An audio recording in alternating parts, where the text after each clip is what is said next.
Well, hello everyone and welcome to Cyclomania. Today, I'm going to show you the easiest way to adjust your saddle height. It needs no tools, it needs no expertise, anybody can do this. But this is not for mountain bikers, it's not for people with short rides, you're going to the market or those folding bikes, etc., etc. It's mainly for road bikers or people with hybrids, people with gravel bike, people that actually go distance, all right?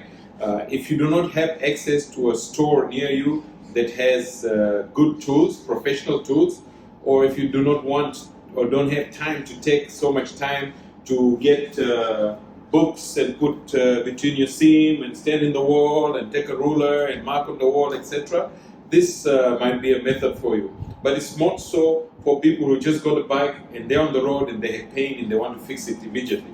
Okay, you don't need any tools, I say, because most of the bikes today have what they call quick release for raising your seat and dropping your seat down, your saddle, right? So if you have an Allen key requirement like this, probably your bike comes with one. Probably when you bought your bike, you have carry tools that you take with you, so it will be in your box for that. Now, if you have a traditional bike that has that needs screwdrivers or pliers or something like that, wrenches, it may not be a quick fix for you. You still need to be in a place where you have those tools. But for most people who buy bikes today, if you paid any amount of good money for it today, it's probably going to be an easy thing to do for you on the road. All right?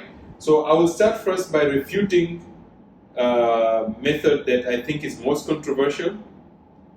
Unfortunately, so-called professionals who've been riding bikes in this country have also challenged me, saying that that method is correct. And I beg to differ, saying that it's only going to work for a very small percentage of people. If it worked for you, I'll show you why it worked and why it won't work for the rest. And then we'll go to the simplest method to set your bike. All right? So in reality, we know that setting your bike height has to do with your inseam. That's why when you go to some professional website, the first thing is they ask, what is your inseam length? Okay? The inseam length lets them know how high the seat should be from the crank. Okay? Not from here. Okay? And I'll talk why. I'll talk about it so you know why. All right? So for those people who say that your bike should be measured, that the seat should be right here, where your joints are for the waist, etc., or where your leg, the hip joint is, where your leg is moving, your femur, or those who say it should be above your Michelin tire mark. I'm sorry to say that that is wrong. It may work for you or for a few people. All right? Why? If it has worked for you, it is because whenever the pedal was down and you sat here and you were riding, for some chance this length here was good for you. You're not overextending or you're not underextended. All right? You're at a perfect place. It worked for you.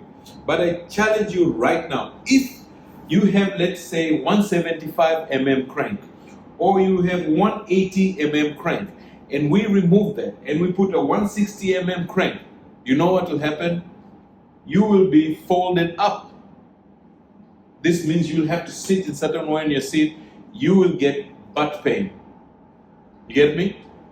On the other hand, if you had a 60 mm crank and we changed it from 60 to 175, now you will be having difficulty to reach there and you'll do the saddle dance, which will cause you pain in your hips.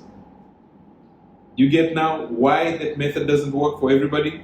It may work for one person on that particular bike with that length of the crank. In that same bike, if we change the crank, that person will experience pain. If you're one person who didn't, try it.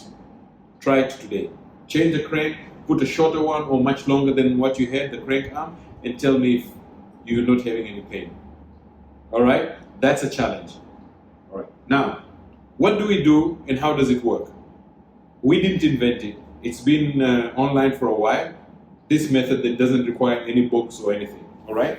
All you do is you move your crank arm, okay? Move it backwards, slowly, and then come to, see this, until I get to where this is in straight line, okay, with the crane. So this is called a seat post or seat tube. So your seat tube should be in straight line with this. So right now it's not. I'm going to bring it back until I get it where it is. Right now it is straight line. When it is straight, what you want to do is you want to put your heel, with your toes, your heel, the end of your foot, your leg. You want to put your heel, and then you want to get on the seat of the bike, the saddle of the bike. It should be straight. If it is straight, then you'll be having discomfort. You'll be sitting here and having discomfort in your groin area, all right? And let me get it. This is actually my size. Let me get it out of there. Okay, so putting it there, so even at an angle, I'm able to see this. Okay, my leg is straight. Okay, my heel is there.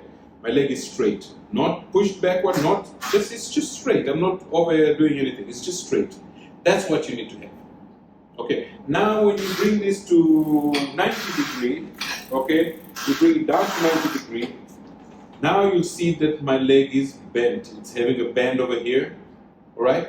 But most important for me is when you have it here, your leg is straight.